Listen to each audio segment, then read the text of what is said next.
नमस्कार साथियों, आज की वीडियो में फिर से आपका स्वागत है। आइए हम लोग आज के संडे के दिन यानी कि आज जो है हम लोग फिर से क्वेश्चन लेकर आए हुए हैं फंडामेंटल से रिलेटेड, क्योंकि कल भी हम लोग ने वर्ड से रिलेटेड क्वेश्चन को पढ़ा था, तो वर्ड से रिलेटेड हम और भी क्वेश्चन लेकर आएंगे। लेकिन आज जो है आज हम लोग फिर से लेकर आए हैं फंडामेंटल, और फंडामेंटल का जो क्वेश्चन होगा वो काफ़ी वेस्ट आजकल इस क्वेश्चन है इस वीडियो में। और हम लोग एक तरह से आज जो है जो भी हम लोग पढ़े हुए थे फंडामेंटल से, हालांकि उसी बेस पे है, और आज जो है वीडियो में हम लोग एक तरह से रिवाइज टाइप का क्वेश्चन हम लोग लेकर आए हुए हैं, यानी कि काफ़ी इजीली वीडियो होगा, यानी इजीली क्वेश्चन होगा। तो आपको इस वीडियो में लगातार लास्ट तक बने रहना है, और लास्ट तक में जितने भी क्वेश्चन आते हैं जो आपकी बेसिक लेवल से हैं वो सभी क्वेश्चनों का आपको क्या करना है, कमेंट में आंसर देना है ना। तो सबसे पहले आप इस वीडियो को देख रहे हैं तो सबसे पहले आप लोग क्या करें, इस वीडियो को ज़्यादा से ज़्यादा शेयर कर सकें ताकि सभी लोग इस वीडियो प्रीमियम को देख सकें। तो आप लोग इस वीडियो में लगातार बने रहिए, और आज जो है हम लोग क्वेश्चन को शुरू करते हैं कम समय में। तो इस चीज़ को आइए हम लोग शुरुआत करते हैं आज का वीडियो को। तो सबसे पहले हम लोग क्वेश्चन की तरफ बढ़ते हैं, और आज का क्वेश्चन क्या है आपको बता दी जाए। तो सबसे पहले क्वेश्चन आपके सामने आ चुका है। क्वेश्चन कोई ज़्यादा आपकी वास्ट नहीं है, काफ़ी इजीली क्वेश्चन दिया गया है। तो आपको यहाँ पे क्वेश्चन आ चुका है आपके सामने स्क्रीन पे। क्वेश्चन क्या है, तो क्वेश्चन आपके सामने यहाँ पे अवेलेबल है। 1 नंबर क्वेश्चन है। इसमें क्या लिखा गया है, तो ALU का पूरा नाम क्या होता है। तो आपके सामने यहाँ पे क्वेश्चन क्या है, ALU का पूरा नाम क्या होता है। तो आपके सामने 4 ऑप्शन दिया गया है ALU का। A arithmetic logic unit, arithmetic logic unit बोलते हैं, यानी कि ऑप्शन आपके पास चारों ऑप्शन में आ चुका है। तो सबसे पहले हम लोग यहाँ पे शुरू करते हैं। ऑप्शन क्या है, ए, बी यहाँ पे है ना, यहाँ पे आपका सी ऑप्शन। तो आपके ऑप्शन में यानी कि क्वेश्चन का पहला ऑप्शन क्या होगा, तो सबसे पहले आपको देखा जाए तो यहाँ पे हम लोग को ऑप्शन ए में अर्थमेटिक लॉजिकल यूनिट यानी कि अर्थमेटिक लॉजिक यूनिट दिया गया है।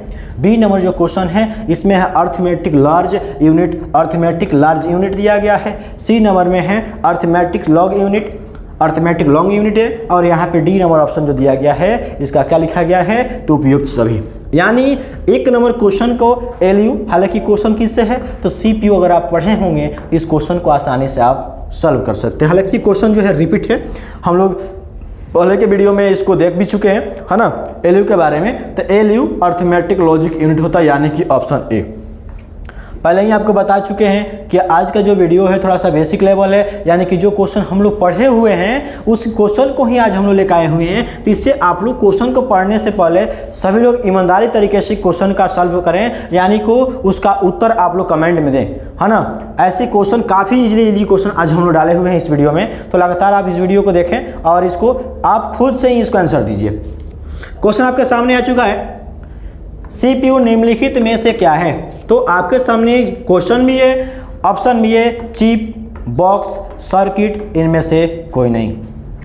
तो क्वेश्चन को आपको बस समझने की फिर है, क्वेश्चन काफ़ी इजी है। आपके सामने आ चुका है CPU निम्नलिखित में क्या है, मतलब कि CPU में इसमें से कौन सा ऑप्शन है जो CPU से मैच कर रहा है। तो आपको यहाँ पे बता दी जाए कि 4 ऑप्शन में CPU निम्नलिखित में क्या है। तो ना ही इनमें से ये वाला तो ऑप्शन नहीं है, ना ही सर्किट है, ना ही बॉक्स है। ये क्या होता है, तो CPU में CPU जो होता है चिप होता है ना। तो निम्नलिखित से क्या है, तो चिप है। CPU हमारा एक चिप होता है। नेक्स्ट क्वेश्चन 3 नंबर क्वेश्चन आपके सामने, कंप्यूटर द्वारा किया गया बुनियादी कार्य बेसिक ऑपरेशन है। यहाँ पे क्वेश्चन को आपको समझना है। 3 नंबर क्वेश्चन में क्या है कि कंप्यूटर द्वारा किया गया बुनियादी कार्य बेसिक ऑपरेशन है, क्या है, तो ऑप्शन ए है टिफोस अरिफ यानी कि arithmetic operation. B number question क्या है, डिलांस कोरेफ लॉजिकल ऑपरेशन। सी है डेटा संग्रहण या डाटा स्टोरेज, ये सभी। और हमको बताना क्या है भाई, तो क्वेश्चन हम लोग को ये है कि कंप्यूटर द्वारा किया गया बुनियादी कार्य बेसिक ऑपरेशन, है ना। तो कौन सा ऑप्शन इसमें होगा। तो सबसे पहले आप क्वेश्चन को ध्यान से देखें, क्वेश्चन देखने के बाद इसको ऑप्शन को पढ़ें ध्यानपूर्वक, और फिर उसको देखें कि क्या कौन ऑप्शन यहाँ पे कौन सा ऑप्शन सही है। तो सबसे पहले यह बता दी जाए कि आप अर्थमेटिक ऑपरेशन को भी जानते हैं, लॉजिकल ऑपरेशन भी जानते हैं, डाटा स्टोरेज के बारे में जानते हैं, जो कि हमारे कंप्यूटर जो होता है इन तीनों कार्यों को करता है। यानी 3 नंबर जो क्वेश्चन दिया गया है इसका आंसर क्या हो रहा है, तो इसका जो आंसर है वो है डी, ये सभी, यानी ऑप्शन ए, यानी डी नंबर जो हुआ 3 नंबर क्वेश्चन का ऑप्शन कौन सही है, तो डी। तो याद रहे, तो आप क्वेश्चन को क्या करना है, तो सबसे पहले क्वेश्चन को आपको देखना होगा और उसको समझना, फिर उसको आंसर को देना होगा, है ना। तो सबसे पहले क्वेश्चन को समझने का प्रयास करें, फिर उसको आंसर दें। 4th नंबर क्वेश्चन क्या है, क्वेश्चन है कि कंप्यूटर में जाने वाले डेटा को क्या करते हैं, कंप्यूटर में जाने वाले डेटा को क्या कहते हैं, dash dash. Option A output कहते हैं, एल्गोरिथम कहते हैं, इनपुट कहते हैं, कैलकुलेशन, है ना। तो 4th नंबर क्वेश्चन जो दिया गया है आपके सामने आ चुका है। क्वेश्चन को ध्यान से पढ़ें, फिर उसका ऑप्शन आप बताएं क्या इसका ऑप्शन क्या हो सकता है। तो क्वेश्चन काफ़ी इजीली है। क्वेश्चन क्या है कि कंप्यूटर में जाने वाला डाटा, यानी कि कंप्यूटर में कोई डाटा जाता है तो वो क्या होता है, इसमें से कौन सा ऑप्शन सही होगा, उसको क्या कहते हैं हम, तो डाटा कंप्यूटर के अंदर जाने की बातें हो रही हैं। तो यहाँ पे हम लोग सबसे ऑप्शन 4 ऑप्शन है, आउटपुट होता है, एल्गोरिथम होता है, इनपुट होता है, कैलकुलेशन होता है। तो 4 नंबर क्वेश्चन में यहाँ पे आउटपुट मतलब कि बाहर की तरफ, है ना, एल्गोरिथम, इनपुट। तो इनपुट आपको पता है कि सूचना को अंदर रखता है, इन और पुट 2 शब्द हैं, इन मतलब अंदर, पुट मतलब रखना या डालना होता है। यानी कि 4 नंबर जो क्वेश्चन दिया गया है ये 4 नंबर क्वेश्चन यानी कि सी ऑप्शन सही होता है ना। यहाँ पे नेक्स्ट क्वेश्चन की तरफ चलते हैं हम लोग, है ना। यहाँ 5 नंबर क्वेश्चन क्या है कि इनपुट का आउटपुट में रूपांतरण डैश डैश द्वारा किया जाता है। क्वेश्चन को केवल समझना अच्छे तरीके से।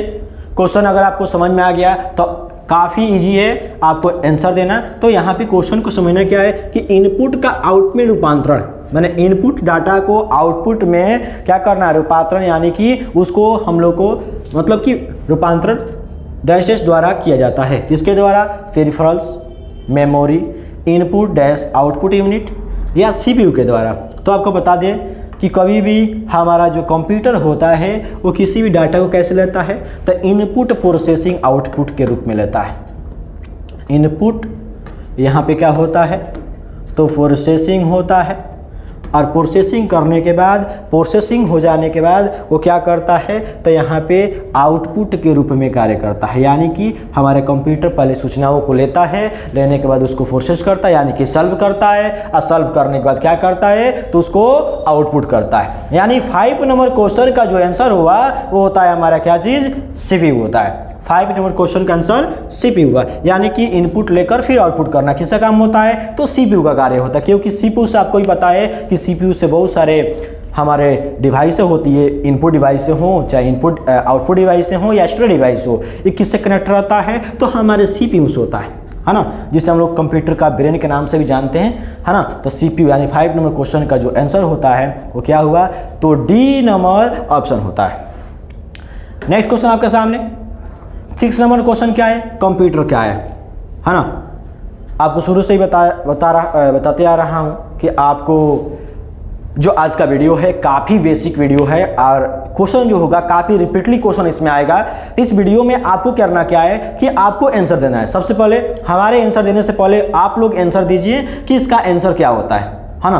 प्रत्येक वीडियो में प्रत्येक जो आपके पीछे वीडियो में प्रीवियस टाइम में जो वीडियो चला था उस वीडियो से ही क्वेश्चन आया हुआ है। कुछ अलग क्वेश्चन है, कुछ उससे मैच है, लेकिन कुछ क्वेश्चन रिपीट ले, तो रिपीट क्वेश्चन को तो आप जानते हैं, तो उसका आंसर आप खुद दीजिए। तो आपको 6 नंबर क्वेश्चन में क्या है कि कंप्यूटर क्या है। कंप्यूटर एक इलेक्ट्रॉनिक मशीन है, पावर मशीन है, मानव मशीन है या विद्युत मशीन है, क्या है, विद्युत मशीन, मानव machine, power machine, electronic machine. तो 6 नंबर क्वेश्चन में है कि आपको ही पता है कि कंप्यूटर हमारा चलता है तो ना ही वो मानव मशीन है, ना ही वो पावर मशीन है, ना ही विद्युत मशीन है। वो कौन सा मशीन है, तो इलेक्ट्रॉनिक मशीन है। क्योंकि हमारा कंप्यूटर किस पे चलता है, तो इलेक्ट्रॉनिक है, यानी कि इलेक्ट्रिक पर चलने वाला एक मशीन है हमारा कंप्यूटर। यानी कि ऑप्शन ए जो हुआ वो काफ़ी मतलब कि इसका आंसर होता है। नेक्स्ट क्वेश्चन 7 नंबर क्वेश्चन आपका सामने। क्वेश्चन को समझना है, फिर इसका आंसर देना है। सीपीयू का मुख्य घटक है, सीपीयू सेंट्रल प्रोसेसिंग यूनिट, जिसे आप कंप्यूटर को दिमाग कहते हैं, ब्रेन ऑफ कंप्यूटर, है ना। तो यहाँ पे सीपीयू को हम लोग मुख्य घटक क्या है, तो option A control unit, memory arithmetic logic unit, यह सभी। तो 7 नंबर क्वेश्चन काफ़ी इजी।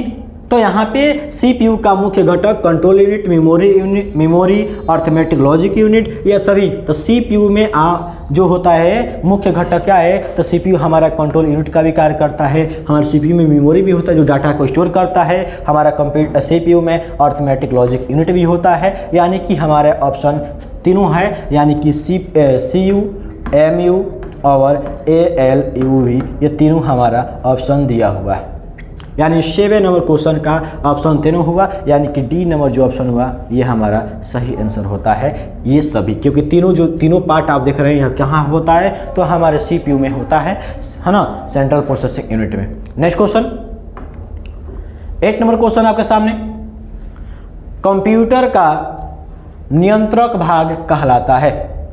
कंप्यूटर का नियंत्रण भाग यानी कि कंट्रोल, है ना, कंट्रोल भाग कहलाता है। कौन कंट्रोलिंग करता है हमारे कंप्यूटर का, तो आपके ऑप्शन क्वेश्चन यहाँ पे ऑप्शन क्या क्या है, तो ऑप्शन ए में प्रिंटर, बी में कुंजी पटल, सी में CPU, डी में हार्ड डिस्क। तो आपको बतानी क्या है, तो 8 नंबर क्वेश्चन में यह है कि कंप्यूटर का नियंत्रण भाग कहलाता है। क्या कहलाता है, तो यहाँ पे हमारा कंप्यूटर का नियंत्रण प्रिंटर नहीं करता है। प्रिंटर का काम क्या होता है, छपाई करना। हार्ड डिस्क आप जानते हैं, हार्ड डिस्क का काम क्या होता है, डाटा को स्टोर करना, है ना। तो यहाँ पे हमको बताना क्या है, तो कंप्यूटर का नियंत्रण करने वाला पार्ट डिवाइस कौन सा है, तो CPU का आप जानते होंगे कि CPU जो होता है, CPU से है ही हमारा कंप्यूटर का जितने भी पार्ट होते हैं, इनपुट हुआ, आउटपुट हुआ या स्टोरेज हुआ, कोई भी डिवाइस जुड़ता है तो हमारे CPU से जुड़ता है, और CPU जो होती है उसको निर्देश देती है कार्य करने के लिए। तो कंप्यूटर का जो नियंत्रण करता है, कौन करता है, हमारा ऑप्शन सी CPU, यानी सेंट्रल प्रोसेसिंग यूनिट। इसे हम लोग क्या बोलते हैं, तो कंप्यूटर का ब्रेन के नाम से जानते हैं। तो सेंट्रल प्रोसेसिंग यूनिट यानी कि कंप्यूटर का नियंत्रण करने का काम कौन करता है, CPU। क्योंकि सारा जो कार्य है उस CPU के ऊपर डिपेंड करता है। CPU अगर आपकी अच्छी है तो आपकी जो रिजल्ट होगी काफ़ी जल्दी आता है। CPU अगर आपका लूज है, यानी कि मतलब कि CPU जो होगी काफ़ी लूज होगी, तो उस रिजल्ट क्या होगा, आपको प्रॉपर नहीं मिल पाएगा, यानी स्लो मिलेगा। तो आप सारा जो हमारी कंप्यूटर का नियंत्रण होता है वो CPU के ऊपर डिपेंड करता है कि हमारा CPU किस टाइप का है। अगर CPU हैवी होगा तो रिजल्ट आपको हैवी मिलेगा, और CPU लूज होगा तो आपको मतलब कि, तो आपका डी नंबर के अनुसार कंप्यूटर का नियंत्रण करने की जो कार्य है किसका होता है, तो CPU का होता है। नेक्स्ट क्वेश्चन आपके सामने 9 नंबर क्वेश्चन, माइक्रो प्रोसेसर जो कंप्यूटर का मस्तिष्क होता है उसे डैश भी कहा जाता है। माइक्रो प्रोसेसर, है ना, जो कंप्यूटर का मस्तिष्क, यानी कि माइक्रो प्रोसेसर जो होता है वो कहाँ होता है, तो CPU के अंदर क्या होते हैं, माइक्रो प्रोसेसर होता है, और माइक्रो प्रोसेसर के ही हम CPU कहते हैं। जो आप CPU देखते हो, हालांकि CPU नहीं, क्या है, कैबिनेट होता है, और CPU जो होती है एक पार्ट से मिलकर नहीं बनता है। CPU बहुत अनेकों पार्टों से मिलकर बना होता है। जैसे आप हार्ड डिस्क के नाम सुने होंगे, रैम होता है ना, मदरबोर्ड होता है, मदरबोर्ड के अलावा उसमें कैबिनेट होता है, SMPS होता है, CPU फैन होता है ना। ये सब चीज़ें मिलती है तो जाके हमारा CPU बनता है। लेकिन हम लोग क्या करते हैं, उसको आम भाषा में हम लोग उसको पूरा क्या बोलते हैं, CPU बोल देते हैं। हालांकि वो CPU नहीं होता है ना। CPU हम किसको बोलते हैं, तो माइक्रो प्रोसेसर। हालांकि जो माइक्रो प्रोसेसर होता है इसको ही हम दिमाग कहते हैं, पर इसके माइक्रो प्रोसेसर की वजह से हम क्या बोलते हैं, तो पूरे CPU को हम लोग मतलब कि CPU कहते हैं। तो हालांकि दिमाग कौन होता है, माइक्रो प्रोसेसर, और उसके चलते पूरे हम CPU को दिमाग कहते हैं। तो यहाँ पे माइक्रो प्रोसेसर का मतलब कि क्या क्वेश्चन है, तो माइक्रो प्रोसेसर जो हमारे कंप्यूटर का मस्तिष्क होता है उसे हम लोग डैश भी कहा जाता है। मतलब उसके अलावा और भी कोई नाम है, तो आपके सामने 4 ऑप्शन है, माइक्रोचिप, माइक्रोचिपा, माइक्रो प्रोसेसर, कैलकुलेटर। तो याद रहे, माइक्रो प्रोसेसर जो यहाँ पे शब्द है इसका दूसरा नाम भी जो है वो है माइक्रोचिप के नाम से भी हम जानते हैं, है ना। यानी 9 नंबर क्वेश्चन जो दिया गया है इसका आंसर कौन सा हुआ, ए नंबर हुआ। नेक्स्ट क्वेश्चन आपके सामने, यहाँ पे क्वेश्चन आ चुका है 10 नंबर में कि किसने पहला इलेक्ट्रॉनिक कंप्यूटर इनायक को बनाया था। यहाँ पे क्वेश्चन काफ़ी इजी है। क्वेश्चन ये भी जो है काफ़ी रिपीट हुआ है, तो आपके सामने आ चुका है। इसका आंसर आप खुद है, तो आप लोग यहाँ पे क्वेश्चन का आंसर दिए। तो 10 नंबर क्वेश्चन का आंसर क्या है, इनायक कौन बनाया था, तो ऑप्शन ए दिया गया है बेन न्यूमैन, बी में दिया है जोसेफ जैकार्ड, सी में है फिर एस पर एकॉट एंड जे मोर्सले और डी में है डेनिस रिची। यानी 10 नंबर क्वेश्चन जो है ये हमारे जनरेशन से रिलेटेड क्वेश्चन है। हमारी पहली जनरेशन में जो क्वेश्चन था उस रिलेटेड दिया गया है। तो 10 नंबर क्वेश्चन में क्या है कि इनायक को बनाने वाला ये हमारा पहला इलेक्ट्रॉनिक कंप्यूटर था, इसे कौन बनाए? तो ऑप्शन आपके सामने है, बेन न्यूमैन ने बनाया, जोसेफ जेकार्ड ने बनाया, प्रेस्पर एकार्ट एंड जॉन मोर्सले ने बनाया। तो हालांकि क्वेश्चन रिपीट है, आपको पता होना चाहिए कि सी नंबर ऑप्शन इसका सही होगा, यानी इस क्वेश्चन का आंसर सी हुआ। नेक्स्ट 11 नंबर क्वेश्चन आपके सामने, इनमें से कौन सी कंप्यूटर की पहली पीढ़ी है? ऑप्शन आपके सामने है, क्वेश्चन भी आपका सामने है और इसमें आपको बताना क्या है कि कंप्यूटर की पहली पीढ़ी है। ऑप्शन 4 है इनायक, IBM 4001, ASCC, सेकंड डी, इनमें से कोई नहीं। तो आपके सामने 11 नंबर क्वेश्चन आपके सामने आ चुका है और आपको यहाँ बताना है कि कंप्यूटर की पहली पीढ़ी कौन है। तो 11 नंबर क्वेश्चन के अनुसार आपको बता दिया जाए कि इनमें का कंप्यूटर की पहली जो पीढ़ी है वो कौन सा है। तो इनायक, अभी हम लोग क्वेश्चन को रिपीट भी किए, पिछले क्वेश्चन में एक यही था ना। तो इनायक जो है हमारी पहली कंप्यूटर यानी पहली जनरेशन का पहली इलेक्ट्रॉनिक कंप्यूटर थी इनायक, जो अभी आपने पढ़ा पिछले क्वेश्चन पे, जो अभी हम लोग यहाँ पे पढ़े थे। क्वेश्चन में क्या थे कि पहले इलेक्ट्रॉनिक कंप्यूटर कौन था, इनायक कौन बनाए, प्रेस्पर एकार्ट एंड जॉन मोर्सले ने बनाया, है ना। तो ये पहली जनरेशन में बना था। तो माइक्रोफोर्स नहीं, सॉरी, यहाँ पे क्वेश्चन हम लोग का 11 नंबर क्वेश्चन में ये दिया है, यानी ऑप्शन ए हुआ इसका आंसर। नेक्स्ट क्वेश्चन, ये क्वेश्चन आपका सामने आ चुका है, सर्वाधिक शक्तिशाली कंप्यूटर है, सर्वाधिक शक्तिशाली कंप्यूटर है कौन है? 12 नंबर क्वेश्चन में आपके सामने है, सर्वाधिक शक्तिशाली कंप्यूटर है कौन है? A number super computer, micro computer, super conductor, उपयुक्त तीनों। तो 12 नंबर क्वेश्चन को आपको ध्यान से पढ़ें और इसको बताएं इसका आंसर क्या होता है। तो सर्वाधिक शक्तिशाली कंप्यूटर मतलब कि सबसे ताकतवर कंप्यूटर इनमें से कौन है ना। तो यहाँ पे शक्तिशाली कंप्यूटर के बारे में आपको हालांकि डिस्कशन हम लोग पिछले जो भी प्रीवियस टाइम का वीडियो था उसमें भी हम लोग किया था और फिर यहाँ पे क्वेश्चन आ चुका है ना। तो इसका आंसर आप दीजिए कि सर्वाधिक शक्तिशाली कंप्यूटर है कौन। तो आपके सामने ऑप्शन आ चुका है, इसमें सबसे सर्वाधिक कंप्यूटर में आने वाला कंप्यूटर का नाम कौन सा हुआ? सुपर कंप्यूटर का नाम आता है ना। 12 नंबर क्वेश्चन का ए। नेक्स्ट क्वेश्चन 13 नंबर क्वेश्चन यहाँ पे आपके सामने आ चुका है कि डिजिटल कंप्यूटर किस सिद्धांत पर कार्य करता है? डिजिटल कंप्यूटर किस सिद्धांत पे कार्य करता है? ऑप्शन ए गणना, मापन, विद्युत, लॉजिकल, है ना। तो क्वेश्चन को ध्यान से आपको समझना है, इसको जानना है कि डिजिटल कंप्यूटर किस सिद्धांत पे कार्य करता है? गणना पे कार्य करता है, मापन पे कार्य करता है, विद्युत पे कार्य करता है या लॉजिकल पे काम करता है? तो याद रहे डिजिटल कंप्यूटर की बात आती है तो डिजिटल कंप्यूटर किस पे? तो गणना पे कार्य करते, यानी कि ऑप्शन ए जो दिया गया है इस पे, है ना, ऑप्शन ए। 14 नंबर क्वेश्चन आपके सामने, क्वेश्चन को ध्यान से पढ़िए। क्वेश्चन क्या है कि भारत में विकसित परम सुपर कंप्यूटर, भारत में विकसित परम सुपर कंप्यूटर का विकास किस संस्था ने किया है? तो आपके सामने 4 ऑप्शन है, सीडैक ने किया है, IIT कानपुर ने, BRC, IIT दिल्ली ने। तो आपको यहाँ पे बतानी है कि भारत में विकसित जो परम सुपर कंप्यूटर है ना, सुपर कंप्यूटर का पहला सुपर कंप्यूटर का जो नाम आता है वो परम का आता है। तो परम बनाने वाली कंपनी कौन सी थी, वो कौन संस्था है जो हमारी परम कंप्यूटर को बनाया? तो ऑप्शन आपके सामने भी दिया गया है, ऑप्शन ए में है सीडैक, बी में है IIT कानपुर, सी में है BRC और यहाँ पे डी में है IIT दिल्ली। और हमको बताना क्या है, परम सुपर कंप्यूटर को बनाने वाली संस्था कौन है? तो याद रहे पहला ऑप्शन जो दिया गया है सीडैक, सीडैक कंपनी ने सबसे पहला सुपर कंप्यूटर को बनाया और सीडैक कंपनी जो है वो कहाँ है? तो पुणे में है। इसको बात को याद रखना है, कहाँ पे? तो पुणे में, है ना। यानी 14 नंबर क्वेश्चन का ऑप्शन कौन सा हुआ? ए हुआ। नेक्स्ट क्वेश्चन आपके सामने 15 नंबर क्वेश्चन में क्या है कि एकीकृत परिपथ यानी कि IC के आविष्कार से किस पीढ़ी का जन्म हुआ, है ना। एकीकृत में क्या दिया गया है कि IC के आविष्कार से किस पीढ़ी का जन्म हुआ? प्रथम पीढ़ी का, द्वितीय पीढ़ी का, तृतीय पीढ़ी का, चतुर्थ पीढ़ी का। तो यहाँ पे IC क्वेश्चन हालांकि आप जानते होंगे IC के बारे में। ये जो क्वेश्चन है ये भी कौन सी किससे है? तो आपकी जनरेशन से क्वेश्चन आ चुका है ना। IC जिसको हम लोग क्या बोलते हैं, इंटीग्रेटेड सर्किट। इंटीग्रेटेड सर्किट के आविष्कार से किस पीढ़ी का जन्म हुआ, यानी कि आईसी को हम लोग किस जनरेशन में लगाए। ऑप्शन 4 आपके सामने दिया गया है, तो आईसी को आपको पता है कि किस में लगाया गया, क्योंकि आपको पता है कि प्रथम पीढ़ी में किसका प्रयोग, तो प्रथम पीढ़ी में हम लोग वैक्यूम ट्यूब टेक्नोलॉजी का प्रयोग किए थे। द्वितीय में किसका पीढ़ी का विकास हुआ था, तो यहाँ पे याद रहे ट्रांजिस्टर का, है ना। यहाँ पे तृतीय क्वेश्चन भी आ चुका है।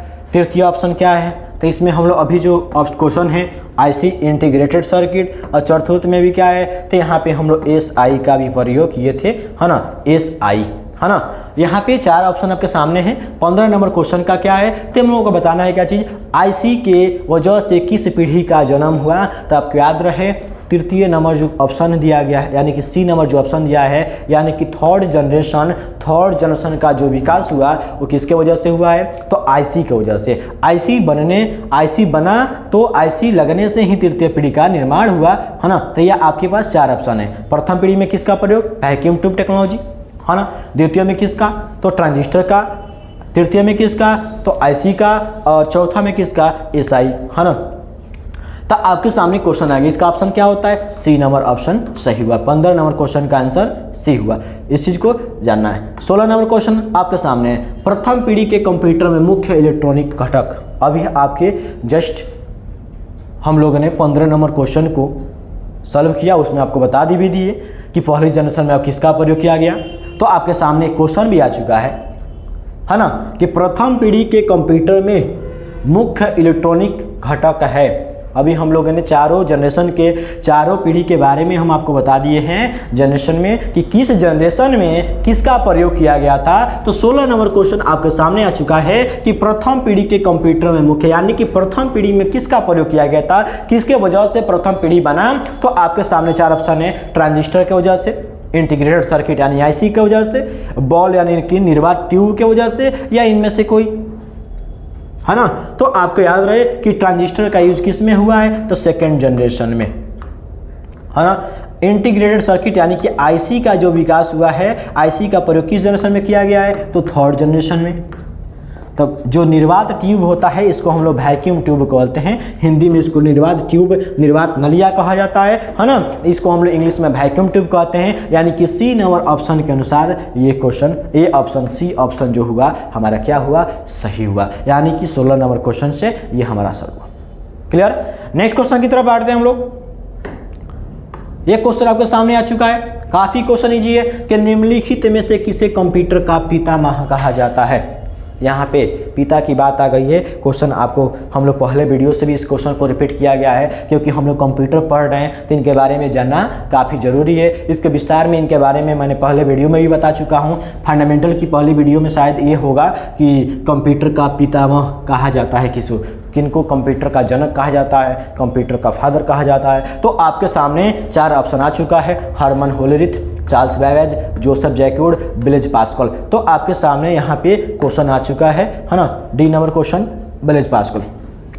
17 नंबर क्वेश्चन आपके सामने है, इसको ध्यान से पढ़िए। तो याद रहे आप सभी ने, आपको पता होगा कि कंप्यूटर का जो पिता है कौन है, चार्ल्स बैबेज, जिन्होंने कंप्यूटर के दुनिया में अलग क्रांति लाए। और कंप्यूटर आज काफ़ी डेवलप हो चुका है और आज कंप्यूटर से हर एक काम हो रही है। तो कंप्यूटर के बिना आज कोई ऐसा कार्य नहीं हुआ और ऐसा कोई सेक्टर ना हो जिस सेक्टर में आज कंप्यूटर की ज़रूरत नहीं है। तो याद रहे आज कंप्यूटर हम लोग चला रहे हैं, या आज कंप्यूटर अगर आप पढ़ रहे हैं तो किनके वजह से, तो चार्ल्स बैबेज। हालांकि इनसे भी वैज्ञानिकों ने पहले भी कंप्यूटर को लॉन्च किया, लेकिन उसके दुनिया में यानी कंप्यूटर के क्षेत्र में कोई क्रांति नहीं आया, कोई डेवलपमेंट नहीं दिखा। लेकिन चार्ल्स बैबेज ने जब आए तो इन्होंने कंप्यूटर की दुनिया में काफ़ी क्रांति लाए। और आज जो है हरा सभी दुनिया जो हो ये डिजिटल हो चुका है। और आजकल हम लोग भी कोई भी कार्य कर रहे हैं तो डिजिटल ही है। और आप पढ़ रहे हैं, ऑनलाइन पढ़ रहे हैं, तो अभी क्या है, डिजिटल की वजह से यानी कि कंप्यूटर की वजह से, टेक्निकल की वजह से आप लाइव पढ़ रहे हैं, जो भी कुछ कर रहे हैं। तो कंप्यूटर के क्षेत्र में जो आ गए क्रांति लाने वाले व्यक्ति जो थे कौन है, चार्ल्स बैबेज। और पिता के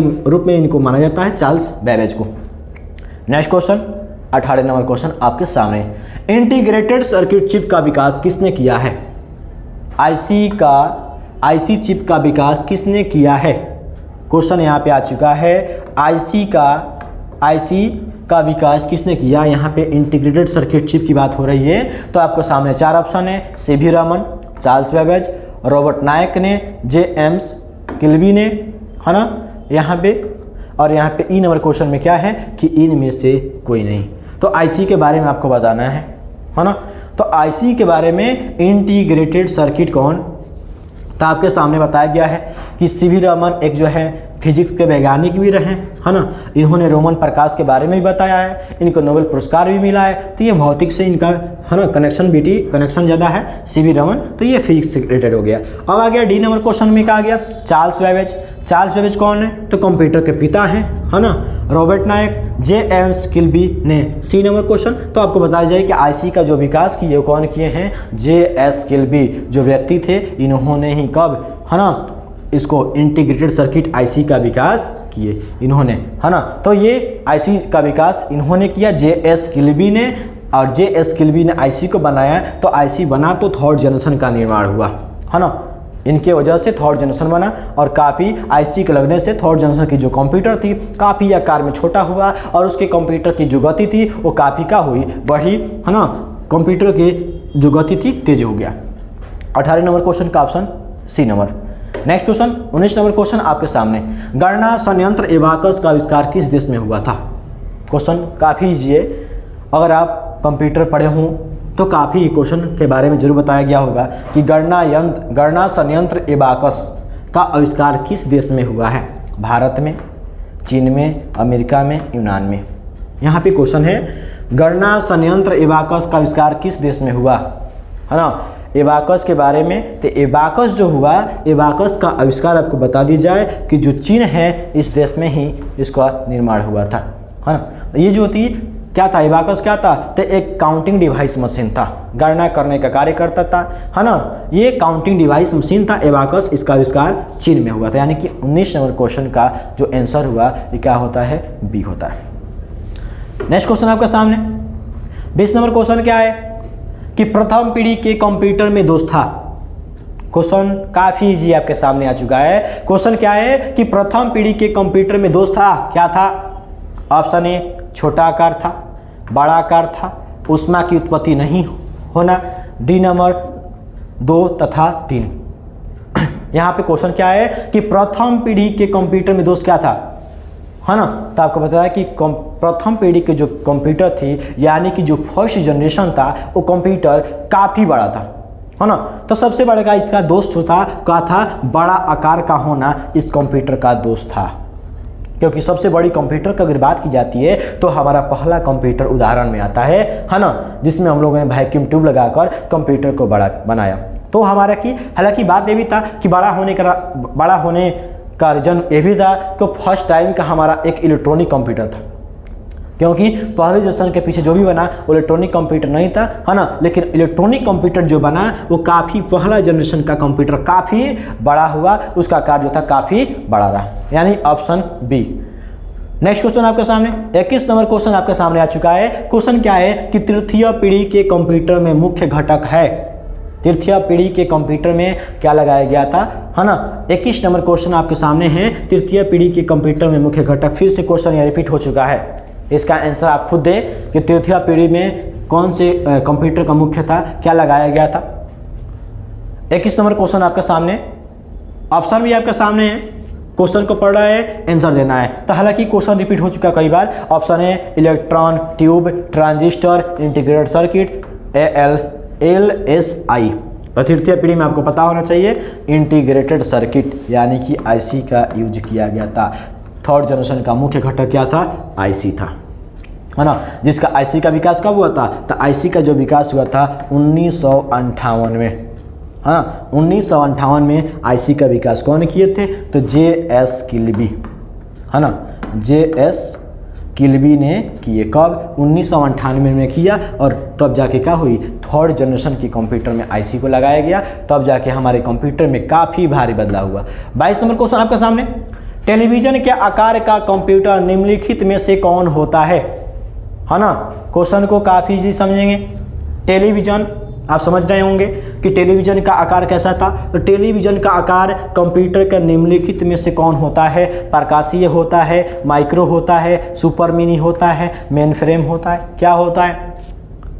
क्वेश्चन को ध्यान समझिए, थोड़ा सा एक क्वेश्चन थोड़ा सा यूनिक हुआ, आपके सामने आ चुका है। लेकिन यहाँ पे सोचते हैं अगर आप ऑप्शन को समझने का प्रयास करते हैं तो क्वेश्चन को आप सॉल्व कर सकते हैं। तो क्वेश्चन को पहले आप समझिए, क्वेश्चन को एक बार रिपीट कीजिए और ऑप्शन में भी ऑप्शन जो दिया गया है इस पर भी अगर आप फोकस करते हैं तो इस क्वेश्चन को आप खुद सॉल्व कर सकते हैं। तो 22 नंबर क्वेश्चन आपके सामने है, पर आपको यहाँ पे ऑप्शन को देखना है कि ऑप्शन क्या कह रहा है और क्वेश्चन क्या कर रहा है। दोनों को अगर आप समझ जाते हैं तो आंसर देना आपके लिए काफ़ी आसान हो जाता है। तो टेलीविजन का आकार जो है कंप्यूटर का निम्नलिखित में से कौन होता है? तो प्रकाशीय, micro, super mini, main frame. तो याद रहे माइक्रो कंप्यूटर। ये ऑप्शन नंबर बी जो होता है ये काफ़ी ईजी हुआ, यानी 22 नंबर क्वेश्चन का ऑप्शन बी हुआ। नेक्स्ट क्वेश्चन 23 नंबर क्वेश्चन आपके सामने आ चुका है। एनालिटिकल इंजन का निर्माण किसने किया था? ये भी क्वेश्चन रिपीट हो चुका है। अगर आपने पिछले वीडियो देखे होंगे, अगर आप फंडामेंटल का, बैक का जो भी आपने पार्ट देखा होगा, है ना, तो इस क्वेश्चन को आप सॉल्व कर सकते हैं। एनालिटिकल इंजन का निर्माण किसने किया? तो आपको बता दी जाए कि सबसे पहले एनालिटिकल इंजन और डिफरेंस इंजन की डिस्कशन हम कर चुके हैं। एनालिटिकल इंजन और डिफरेंस इंजन का जो निर्माण किए हैं वो कौन किए हैं? चार्ल्स बेबेज ने। चार्ल्स बेबेज ने क्या किया? तो सबसे पहले, है ना, डिफरेंस इंजन और उसके बाद एनालिटिकल इंजन को लॉन्च किया। डिफरेंस इंजन को लॉन्च 1822 के लगभग में, और एनालिटिकल इंजन को जो बनाया वो 1833 के लगभग में उन्होंने बनाया, यानी कि 22 और 33 10 साल के अंतराल में। तो एनालिटिकल इंजन का निर्माण कौन किए? तो चार्ल्स बेबेज ने, यानी कि ऑप्शन सी। ऑप्शन सी इसका आंसर हुआ। एनालिटिकल इंजन का निर्माण कौन किए? तो एनालिटिकल इंजन का निर्माण करने वाले जो व्यक्ति थे वो थे कौन? Charles Babbage. इनका पहला विकास कितना में? तो पहला विकास 1822 में। कौन सा इंजन? Difference engine. और दूसरा जो अभी आपके सामने क्वेश्चन बात है, क्वेश्चन में क्या है? एनालिटिकल इंजन की बात। तो इसका जो विकास हुआ, इसका निर्माण जो हुआ 1833 के लगभग में हुआ, यानी कि ये दोनों से, यानी कि 10 साल के अंतराल में।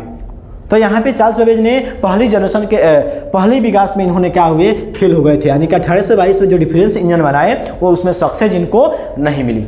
सक्सेस नहीं मिलने के बाद क्या हुआ कि इन्होंने एनालिटिकल इंजन पे काम करना शुरू किया। तो चार्ल्स बेबेज जो हैं इन्होंने दो इंजनों को बनाए, एक डिफरेंस इंजन, एक एनालिटिकल इंजन। डिफरेंस इंजन कितना बना? 1822 में, और एनालिटिकल इंजन कितना बना? 1833 में। यानी कि 23 नंबर क्वेश्चन का आंसर कौन सा हुआ? C number, Charles Babbage. Next question आपका सामने 24 नंबर क्वेश्चन में क्या है कि निम्नलिखित में से कौन सी एक कंप्यूटर की मुख्य विशेषता होती है?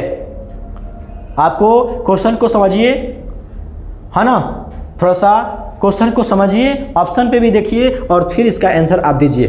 थोड़ा सा अगर आप इस क्वेश्चन पर फोकस करते हैं, ध्यान से समझने का प्रयास करेंगे तो क्वेश्चन काफ़ी इजी है। बस समझने का फेर है, तो समझने का प्रयास कीजिए और इसको आंसर दीजिए। तो निम्नलिखित में से कौन सी एक कंप्यूटर की मुख्य विशेषता होती है? यहाँ पे कंप्यूटर की मुख्य विशेषता को बतानी है। इनमें से कोई ना कोई एक है जो हमारी कंप्यूटर की मुख्य विशेषता है। तो आपके सामने चार ऑप्शन आए हैं, 4 ऑप्शन हैं, जिसमें से कंप्यूटर का मुख्य विशेषता क्या है? हमारे कंप्यूटर की विशेषता फाइल है, या गेम है, या गति है, या सीडी। हालांकि क्वेश्चन यहाँ पे जो ऑप्शन दिया गया है ये सिमिलर है, थोड़ा सा का अंतर है, पर आप फोकस कीजिएगा तो आंसर आपको दे सकते हैं। तो निम्नलिखित में से याद रखना है कि कंप्यूटर की जो मुख्य विशेषता है वो क्या है? तो हमारी, हाँ, गति। यहाँ पे ऑप्शन सी गति है, क्योंकि आपको भी पता है कि कंप्यूटर हम क्यों यूज करते हैं? तो हम अपने समय को बचाने के लिए कंप्यूटर का यूज करते हैं, क्योंकि कंप्यूटर की जो गणना होती है काफ़ी तेज में होता है। क्योंकि हम लोग किसी भी गणना को करते हैं तो हमारे लिए भी गणना कोई ये नहीं है कि हम गणना स्लो करते हैं, गणना हम लोग ही फास्ट करते हैं, पर छोटी छोटी चीज़ों को, है ना, आसान क्वेश्चन को हम सॉल्व करते हैं, लेकिन वही भारी क्वेश्चन हो जाती है ना, तो उस क्वेश्चन को सॉल्व हम लोग नहीं कर पाते। उसमें वक्त लगता है, सॉल्व करते हैं वक्त लगता है, पर उसमें गलती भी होती है, ये सब चीज़ें होती है, वक्त भी लगेगा, है ना, यानी कि हमारा समय भी बर्बाद होता है ना। फिर उसमें हमको डाउट भी रहता है कि क्या जो हम गणना किए हैं वो सही है या नहीं है। पर हमारे कंप्यूटर से आप 2+2 क्वेश्चन को सॉल्व कराइए, या आप यहाँ पे, है ना, ऐसे आप गणना करते हैं, है ना, ऐसे गणना करते हैं, है ना, तो भी आपका जो रिजल्ट होगा दोनों क्या होगा? उस समय जो होगी उतना ही समय में देगा, जितना समय में इसका आंसर मिलेगा उतना ही समय में इसका अंक मिलेगा। यानी कि कंप्यूटर के लिए कोई क्वेश्चन भारी नहीं होता है, कोई हम लोग उसके लिए ईजी नहीं होता। पर हमारे लिए क्या होता है कि हम लोग ऐसे क्वेश्चन को आसानी से कम समय में सॉल्व करते हैं, लेकिन जैसे ही हमको 2 से 3 अंक का क्वेश्चन मिल जाता है, यानी कि कुछ जोड़ मिल जाता है, कुछ भी होता है, तो हम क्या करते हैं उसमें थोड़ा सा हम फंस जाते हैं, थोड़ा सा हम वक्त ले लेते हैं, वक्त लेने के बाद उसका आंसर देते हैं। लेकिन कंप्यूटर हमारे लिए वक्त नहीं लेता है, यानी कि कंप्यूटर में क्या होता है, गति ज़्यादा होती है ना। हालांकि कंप्यूटर का निर्माण क्या किया, मानव ने ही किया है। कंप्यूटर का निर्माण हम लोगों ने किया है, मानव ने ही किया है, पर कंप्यूटर क्या है, तो हमसे काफ़ी ज़्यादा काम तेज करता है, यानी कि हमसे तेज़ी में कार्य करता है ना। 24 नंबर क्वेश्चन आपके सामने, इसका आंसर क्या होता है, गति। और कंप्यूटर का वजह से ही आज आप देख रहे होंगे कि रोबोट्स का भी निर्माण हो चुका है। रोबोट आजकल बहुत जगह कंपनी वगैरह में भी काम कर रहा है ना। तो आजकल कंप्यूटर क्षेत्र में काफ़ी डेवलप हो चुका है, आईटी सेक्टर बहुत आगे जा चुका है, टेक्निकल दुनिया आगे है। तो आपके क्वेश्चन को यहाँ पे सॉल्व किया हुआ 24 नंबर क्वेश्चन का क्वेश्चन क्या है, तो निम्नलिखित में से कौन एक कंप्यूटर की मुख्य विशेषता होती है। तो निम्नलिखित में से मुख्य विशेषता की बात की जाए तो गति जो होती है हमारे कंप्यूटर के लिए मुख्य विशेषता है ना। नेक्स्ट क्वेश्चन 25 नंबर क्वेश्चन क्या है ना, क्रे क्या है। क्रे क्या है, मिनी कंप्यूटर होता है, माइक्रो कंप्यूटर होता है, मेनफ्रेम कंप्यूटर होता है या सुपर कंप्यूटर होता है। तो क्रे क्या होता है, तो आपको बता दी जाए, 4 ऑप्शन आपके सामने, mini computer, micro computer, mainframe computer, super computer. तो 25 क्वेश्चन आपके सामने, क्रे क्या है। तो क्रे जो होता है ये हमारे सुपर कंप्यूटर जो दिया जाता है, इस सुपर कंप्यूटर का जो बनावट है, इसका निर्माण करने का जो कार्य करता है कौन कंपनी करती है, क्रे कंपनी। क्रे एक कंपनी है जिसका काम क्या है, सुपर कंप्यूटर का बनाना, यानी कि उसको निर्माण करने की जो कार्य करता है कौन करता है, क्रे कंपनी। तो ये कंपनी कौन सी है, सुपर कंप्यूटर बनाने वाली एक कंपनी है, यानी 25 नंबर क्वेश्चन का D option. Next question 26 number question आपके सामने, ऐसे कंप्यूटर जो पोर्टेबल होते हैं और यात्रा करने वाले उपयोगकर्ताओं को यूजर के लिए सुविधाजनक होते हैं। यानी कि आप कंप्यूटर के यहाँ पे बहुत सारे ऑप्शन दिए गए हैं, पर इसमें से ये बताना है कि जब कोई व्यक्ति यात्रा करता है, यानी कि कोई उपयोगकर्ता यात्रा करता है, उसके लिए कौन सा कंप्यूटर जो होता है वो कंफर्टेबल होता है उसको ले जाने के लिए, चलाने के लिए। तो याद रहे यहाँ पे हमको वही बतानी है। कंप्यूटर को फिर से एक बार और पढ़ते रिपीट कि ऐसे कंप्यूटर जो पोर्टेबल होते हैं और यात्रा करने वाले प्रयोक्ताओं को है ना यूजर के लिए सुविधाजनक है। क्या super computer, laptop computer, mini computer या फाइल सर्वर्स, कौन सा। तो कंप्यूटर को यहाँ पे हमको क्या बतानी है, तो यहाँ पे हमको बताना है व्यक्ति का, मतलब कि कोई यूजर है उसको सुविधा कौन सी होगी, यानी कि किस कंप्यूटर को चलाने में उसको सुविधा होगी, वो भी यात्रा करते समय, यानी कहीं जा रहा है, ट्रैवलिंग कर रहा है, वहाँ पे हमको किस कंप्यूटर का यूज़ करेंगे, तो सुपर कंप्यूटर। ये काफ़ी बड़ा कंप्यूटर है, ये तो हम लोग यूज नहीं कर सकते हैं, है ना। Laptop computer, mini computer, file servers. तो याद रहे यहाँ पे लैपटॉप के आप नाम सुने होंगे, लैपटॉप आप यूज भी करते होंगे। लैपटॉप क्या होती है कि लैपटॉप में हमारे सभी पार्ट, कंप्यूटर की प्रत्येक पार्ट, यानी कि डिस्प्ले, माउस, कीबोर्ड, स्पीकर या कैमरा जो भी होता है, क्या होता है, लैपटॉप के साथ होता है। प्लस लैपटॉप को चलाने के लिए, यानी उसको पावर देने के लिए बैटरी की भी सुविधा होती है ना। लेकिन हमारा बाकी जो कंप्यूटर होते हैं उसमें क्या होती है, तो सभी चीज़ों के लिए पावर के लिए आपको पावर चाहिए, फिर उसमें बहुत सारी चीज़ें आपको लेनी होती है, उसकी हर एक पार्ट अलग होता है, तो उसको कहीं हम ले जाने वाले में क्या होती है, दिक्कत होती है। पर यहाँ पे लैपटॉप जो होती है इसको आप कहीं लेकर जा सकते हैं, आसानी से चला भी सकते हैं, यानी कि 26 नंबर क्वेश्चन का ऑप्शन बी हुआ। नेक्स्ट क्वेश्चन, इस क्वेश्चन के सामने आप देख सकते हैं, क्वेश्चन क्या है कि कंप्यूटर के आईसी चिप्स के, आईसी मतलब इंटीग्रेटेड सर्किट चिप्स के उत्पादन हेतु निम्नलिखित में से किसकी आवश्यकता होती है। दिमाग को जोर डालेंगे तो आप शायद इस क्वेश्चन को सॉल्व कर सकते हैं। क्वेश्चन आपके सामने है, आईसी चिप के उत्पादन के लिए निम्नलिखित में से हम किसका यूज करते हैं। तो क्वेश्चन को ध्यान से आपको समझना है और ऑप्शन भी आपके सामने आ चुका है, ऑप्शन को देखिए और उसका उत्तर दीजिए। क्रोमियम की, सिलिकॉन की, प्लेटिनम की, सोने की, क्या चीज़ की। तो आईसी चिप्स का उत्पादन के लिए आपको बता दी जाए, क्वेश्चन जो है 27 नंबर क्वेश्चन का ऑप्शन जो हुआ बी, यानी सिलिकॉन की जरूरत होती है हमारे आईसी निर्माण में। आईसी के उत्पादन के लिए हम सिलिकॉन का यूज करते हैं। नेक्स्ट क्वेश्चन क्वेश्चन आपके सामने यहाँ पे आ चुका है कि मल्टी प्रोग्रामिंग का उपयोग किस पीढ़ी कंप्यूटरों से शुरू हुआ था। मल्टी प्रोग्रामिंग का मतलब हुआ एक साथ अनेक काम, एक साथ मल्टी काम करने के लिए हम किस जनरेशन में, यानी कि आपके सामने 4 ऑप्शन दिया गया है, 4 जनरेशन दिया गया है और चारों जनरेशन में ये हमको बतानी है कि किस जनरेशन में जाकर मल्टी प्रोग्रामिंग वर्क हुआ, यानी कि मल्टी प्रोग्रामिंग यानी कि एक से अधिक कार्य कर सकते हैं। तो आपके सामने बता दी जाए, प्रथम पीढ़ी में तो वैक्यूम ट्यूब लगाया गया था, इसमें कंप्यूटर की गति काफ़ी धीमी थी। द्वितीय पीढ़ी का भी निर्माण हुआ, इसमें भी प्रथम पीढ़ी की अपेक्षा थोड़ी सी स्पीड का हो गई, तो दूसरी कंप्यूटर में बढ़ी, पर तीसरी कंप्यूटर में जो कंप्यूटर आया, इस कंप्यूटर में इस पीढ़ी में ही जाकर हमारा क्या हुआ, तो यहाँ पे मल्टी प्रोग्रामिंग का प्रयोग किया गया। और शायद ये भी जानना चाहिए कि विंडोज़ का निर्माण भी शायद तृतीय पीढ़ी में ही हुआ था, और तृतीय पीढ़ी में विंडो, अब जान गए कि विंडो कौन सा क्या काम करता है, तो मल्टीपल काम करता है, यानी वो क्या होता है, SUMT ऑपरेटिंग सिस्टम, यानी कि 28 नंबर क्वेश्चन का ऑप्शन क्या होता है, सी। नेक्स्ट 29 नंबर क्वेश्चन आपके सामने आ चुका है, मेनफ्रेम कंप्यूटर के लिए मल्टीटास्किंग ऑपरेटिंग सिस्टम कहां बनाया गया। यहां पे क्वेश्चन को समझेंगे।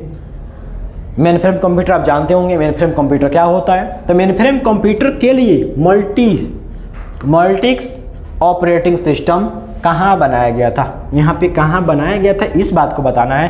क्वेश्चन काफ़ी यूनिक है, आप इस चीज़ को नोट कर सकते हैं। मेनफ्रेम कंप्यूटर के लिए मल्टीक्स ऑपरेटिंग सिस्टम कहाँ बनाया गया, तो इन्फोसिस, माइक्रोसॉफ्ट, जर्मन प्रयोगशाला, बेल प्रयोगशाला। क्वेश्चन को ध्यान समझना है, इसका आंसर क्या होगा जानिए। 29 नंबर क्वेश्चन का ऑप्शन जो हुआ यह होगा बेल प्रयोगशाला, यानी कि डी नंबर ऑप्शन सही हुआ था। नेक्स्ट क्वेश्चन आपके सामने, क्वेश्चन को समझना है कि विश्व का सबसे पहला सुपर कंप्यूटर कब बना, है ना। विश्व का सबसे पहला सुपर कंप्यूटर के बारे में बताना है ना। ये यहाँ पे ऑप्शन 4 है, 1978, 1976, 1980, 1981। आपके सामने ये क्वेश्चन आ चुका है, सुपर कंप्यूटर कब बना। तो यहाँ पे क्वेश्चन आपके सामने भी आ चुका है और इसका आंसर बताने है। तो याद रहे, विश्व का पहला सुपर कंप्यूटर का निर्माण जो हुआ वो हुआ 1976 में, है ना। 1976 में हुआ था। किसका, तो पहला सुपर कंप्यूटर। पहला सुपर कंप्यूटर कब बना, 1976। यहाँ पे दिया गया है, निम्नलिखित में से कंप्यूटर का जनक किसे कहा जाता है। काफ़ी इजी क्वेश्चन आपके सामने। 31 नंबर क्वेश्चन आपके सामने क्या है कि निम्नलिखित में से कंप्यूटर का जनक, यानी कंप्यूटर का पिता, फादर ऑफ कंप्यूटर, आप जो चाहे कह सकते हैं इनको, है ना। कंप्यूटर का फादर कहिए, पिता कहिए, जनक कहिए, पितामह कहिए, है ना। तो आपको याद रहे इनका कौन है, चार्ल्स बेबेज, यानी C option. Next question 32 number question आपके सामने कि भारत में निर्मित प्रथम कंप्यूटर का नाम है। क्वेश्चन आपके सामने है, काफ़ी इजी क्वेश्चन, आपके रिपीट भी है कि भारत में निर्मित प्रथम कंप्यूटर का नाम, भारत में निर्मित प्रथम कंप्यूटर का क्या नाम है। आर्यभट्ट, सिद्धार्थ, अशोक, राम। क्वेश्चन रिपीट है। आपको बता दें कि पिछले वीडियो में ये भी क्वेश्चन हम लोग रिपीट कर चुके हैं, पढ़ भी चुके हैं, बता भी दिया आपको कि भारत में निर्मित प्रथम कंप्यूटर क्या नाम है। तो याद रहे, सिद्धार्थ के नाम आप जानते होंगे, ये भारत का पहला कंप्यूटर था, नाम क्या है, सिद्धार्थ। क्वेश्चन कोई व्यक्ति पूछ सकता है आपसे कि भारत का पहला कंप्यूटर, तो भारत का पहला निर्मित कंप्यूटर सिद्धार्थ और भारत का पहला सुपर कंप्यूटर परम। बात को याद रखना है। 32 नंबर क्वेश्चन का बी नंबर ऑप्शन हुआ।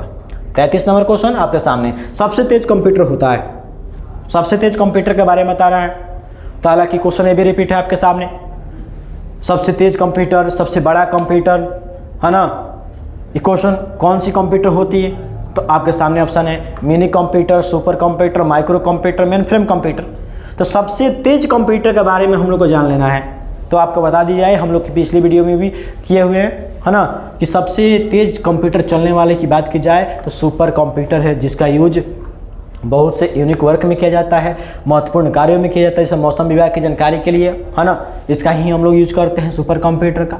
अंतरिक्ष यात्रा में जब कोई व्यक्ति अंतरिक्ष यात्री होता है, यानी कोई व्यक्ति अंतरिक्ष में आता है या कोई यान को भेजा जाता है, उस समय भी हम किस कंप्यूटर का प्रयोग करते हैं, सुपर कंप्यूटर। क्योंकि सुपर कंप्यूटर काफ़ी पावरफुल कंप्यूटर होता है ना। दुनिया का सबसे बड़ा कंप्यूटर की बात की जाए, है ना, सबसे तेज कंप्यूटर की बात की जाए, शक्तिशाली कंप्यूटर की बात की जाए तो कौन कंप्यूटर है? तो याद रहे सुपर कंप्यूटर, है ना। यानी कि 33 नंबर क्वेश्चन का आंसर कौन सा हुआ? डी। ये क्वेश्चन आपके सामने, क्वेश्चन को ध्यान से पढ़िए कि भारत में निर्मित परम कंप्यूटर किस प्रकार का कंप्यूटर है। क्वेश्चन फिर भी रिपीट हो चुका है, इसका डिस्कशन हमने किया, फिर क्वेश्चन आपके सामने रिपीट भी हो चुका है, तो इसका आंसर आप खुद दीजिए। क्वेश्चन का आंसर आप कमेंट में क्या करें, दें कि 34 नंबर क्वेश्चन का आंसर क्या होगा। भारत में निर्मित परम कंप्यूटर किस प्रकार का कंप्यूटर है?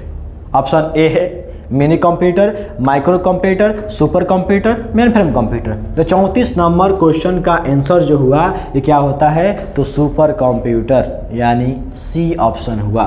भारत का पहला सुपर कंप्यूटर कौन है? तो परम है। 35 नंबर क्वेश्चन आपके सामने, सुपर कंप्यूटर क्या? व्हाट सुपर कंप्यूटर, व्हाट क्या है? इसमें आंसर आपको बताने हैं कि सुपर कंप्यूटर क्या है, क्योंकि क्वेश्चन इस वीडियो में काफ़ी लगातार आ चुका है सुपर कंप्यूटर से रिलेटेड, है ना। ऑप्शन ए है कि एक साथ बहुत सारे प्रयोक्ता के डाटा प्रोसेस कर सकता है। बी नंबर क्वेश्चन क्या है कि यह तीव्र तथा महंगी कंप्यूटर सिस्टम है। सी नंबर ऑप्शन में क्या है कि बड़े संगठनों में उपयोग होता है। और डी नंबर ऑप्शन में क्या है कि ये सभी ऑप्शन आते हैं। तो सुपर कंप्यूटर में बता दी जाए कि जो भी ऑप्शन यहाँ पे अवेलेबल है जिसके बारे में मैंने बताया, तो A option, B option, C option, ये तीनों ऑप्शन क्या है? सही हुआ। यानी कि 35 नंबर क्वेश्चन में डी ऑप्शन जो दिया है ये सही है, क्योंकि सुपर कंप्यूटर एक साथ में बहुत सारे प्रयोक्ताओं को, उपयोगकर्ताओं को, डाटा को प्रोसेस कर सकता है, क्योंकि उसकी इतनी पावर होती है। या वो सुपर कंप्यूटर होता है, काफ़ी तीव्र भी होता है, काफ़ी तेज चलता भी है, और ये महंगी कंप्यूटरों में से एक है ना। बड़े संगठनों में उपयोग होता है, बड़े बड़े सेक्टर जो होते हैं, बड़ी बड़ी संगठन, है ना, कंपनी हुआ, है ना, उन जगहों पे किसका प्रयोग होता है? तो सुपर कंप्यूटर का प्रयोग होता है। यानी कि 35 नंबर क्वेश्चन का ऑप्शन कौन सा हुआ? डी हुआ। नेक्स्ट क्वेश्चन आपके सामने 36 नंबर क्वेश्चन में क्या दिया है? पैकमैन नामक प्रसिद्ध कंप्यूटर किस काम के लिए बना था? क्वेश्चन को ध्यान से आप देखना है कि 36 नंबर क्वेश्चन में क्या है? पैकमैन नामक प्रसिद्ध कंप्यूटर किस काम के लिए बना है? ऑप्शन ए खेल, बैंक, शेयर बाजार, पुस्तक प्रकाशन। तो पैकमैन नामक प्रसिद्ध जो कंप्यूटर है वो किसके लिए बना है? तो ऑप्शन ए, यानी कि खेल के लिए। इसको ध्यान रखना है। 36 नंबर क्वेश्चन का ऑप्शन क्या हुआ? ए हुआ। यहाँ पे क्वेश्चन ये भी यूनिक है, इसको भी नोट करना है कि पैकमैन नामक प्रसिद्ध कंप्यूटर, इसको नोट कर लेंगे। पैकमैन नामक प्रसिद्ध कंप्यूटर किस काम के लिए बना था? तो याद रखिएगा कौन होगा? खेल के लिए। यानी कि इस क्वेश्चन का आंसर क्या हुआ? ये हुआ खेल। नेक्स्ट क्वेश्चन को ध्यान से पढ़ना है। प्रथम गणना यंत्र कैलकुलेटिंग डिवाइस है। क्वेश्चन काफ़ी इजी है, इसको पढ़िए, आंसर दीजिए। प्रथम गणना यंत्र काउंटिंग डिवाइस कौन सी है? 37 नंबर क्वेश्चन आपके सामने आ चुका है। प्रथम गणना यंत्र के बारे में बताना है। तो प्रथम गणना यंत्र की बात की जाए, क्या घड़ी है, डिफरेंस इंजन है, अबैकस है? तो प्रथम गणना यंत्र की बात की जाए तो एबैकस का नाम आता है, क्योंकि ये होती है सबसे पहली गणना, यानी कि प्रथम गणना, यानी कि काउंटिंग डिवाइस, है ना, गिनने वाला डिवाइस है ना। तो ऑप्शन ये है ना, जो चाइना में ये एबैकस का निर्माण हुआ था। तो 37 नंबर क्वेश्चन का ऑप्शन कौन सा हुआ? सी हुआ। नेक्स्ट क्वेश्चन, है ना। तो ये रहा हम लोग का आज का क्वेश्चन, यानी कि आज हम लोग फंडामेंटल की जो पार्ट है, 5वीं पार्ट है, और इस पार्ट में हम लोगों ने जो पीछे टाइप के क्वेश्चन को पढ़ा था उसको हम लोग क्या किए, फिर से रिपीट भी किए। कुछ यूनिक भी इसमें क्वेश्चन रहे, तो क्वेश्चन काफ़ी ये रहा। तो आपको इससे भी बेहतर क्वेश्चन हम लोग लेकर आएंगे नेक्स्ट वीडियो में। और यहाँ पे आपको बता दी जाए कि इसके बाद हम लोग प्रयास करेंगे कि क्वेश्चन इससे भी बेहतर से बेहतर और कुछ और भी अलग लेकर किया जाए, और वीडियो में थोड़ा सा ऑब्जेक्टिव क्वेश्चन के साथ साथ कुछ सब्जेक्टिव थ्योरी भी लेकर आया जाए, ताकि उसमें हम लोग समझने का प्रयास करेंगे। तो आइए फिर हम मिलते हैं नेक्स्ट वीडियो में। तब तक के लिए गुड बाय, टेक केयर, जय हिंद।